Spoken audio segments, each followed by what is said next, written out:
Welcome in to the TGI Friday. We made it, May 9th edition of the Fun Astrology Podcast. Thomas Miller, thanks so much for joining us. Wow, we have like nothing going on in the sky right now. We're under a Libra moon, which appeared yesterday morning.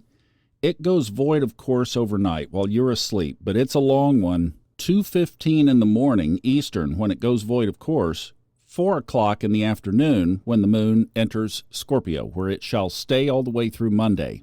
Let's back up and reiterate again what we talked about on Wednesday. As we're looking at this chart, it's almost like this eternal position of the top half of the kite formation that we've been talking about. Because next week, after next week, I believe, the south node of the moon, which is on kind of the bottom of the diamond-shaped kite, that breaks away. We're left with what's up on the top.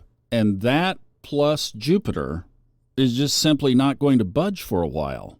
Pluto, it's in retrograde. It's heading back towards 0 degrees Aquarius. Saturn and Neptune, we know they're stuck at 0 degrees Aries until early mid next year. Uranus will hover 0 Gemini, and Jupiter is hovering 0 Cancer. You know, once you've read that, then you've read about what's left. Mars, the moon, Mercury, Chiron, the sun, of course, the things that move around. But this chart and the energy that goes with it are etched in the sky. Just for giggles, I ran the chart up to mid-October, and what do we have? Uranus at 0 Gemini, Saturn and Neptune sitting straddled across 0 Aries, and Pluto at 1 degree, and still 1 degree Aquarius, still in retrograde. So seriously, a lot of this year on this podcast is going to be talking about how Mars and Venus and Mercury and the moon and the sun relate to that. Now, I had some questions this week about various things that are going on. People just feeling tension, the transportation stuff, Newark, and then your local town and whatever's been going on as you've been driving around, and asking what in the world is going on. Well, I think the crescendo is this weekend with this Scorpio moon. Those of you who have one in your natal chart, or somebody like me who has a sun in Scorpio or Scorpio rising, you kind of love these 2 days of the month. But most people, it's a lot of heavy energy. So we have the positive structure. Remember, these planets that I just mentioned, all of that top of the kite diamond shape is positive, very positive. So these changes that are happening, we have to interpret through the nature and the structure of this chart is overall positive. That's the long game perspective. The shorter game perspective is it's topsy-turvy and revolutionary. It's change. I say revolutionary from the standpoint of what we have known we may not know in the future in the same way. That's the shorter term. And along the way, the moon gives us these little balances of how we interact.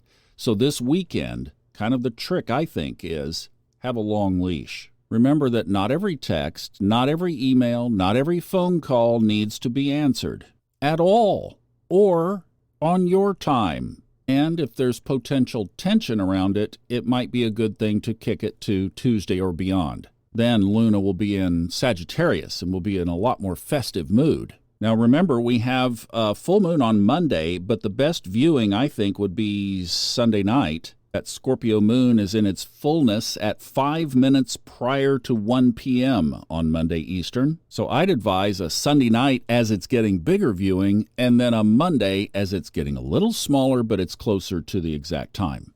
Deep releasings. Go dig out the bottom of the pit, the bottom of the well, the deepest depths of the ocean. Think of Neptune. Have you ever been scuba diving and you've, down in Cozumel where it's a wall, and you go out, you're about 100 feet, down, and you're on the shelf, and then boom! It's just nothing but dark blue down there. The universe is giving you a chance to go unlock some of the things that are buried down there and bring them up so that you can release them. It's like you're with a dive group, you break off for a minute, you go down to about 6,000 feet down there, and you bring up some old stuff, and you bring it all the way up to the surface, and you give it to the dive master, and you say, oh, by the way, here, can you take this and just get rid of it for me? That's a very unrealistic example, but it gives you an idea of exactly what we're talking about here. deep stuff can be brought up under this kind of environment that we're in. It's safe to do so. The universe is inviting us to do so, and it will bless us when we dare to do it. So we've got a self-focused weekend this weekend. Go out and do something fun for yourself. Get on a hiking trail if you love that. Go to the spa, get your nails painted, go eat something you love. This weekend is for you. And if you dare, go dig up some stuff out of those deep crevices of your soul. Man, I have had some amazing stuff come up these last couple of weeks, like really soul-pivoting stuff. So I wish that for you as well. Have a great weekend, and I will see you tomorrow for Merriman, fully planning on that, and back on Monday. Sending you lots of love for some self-care.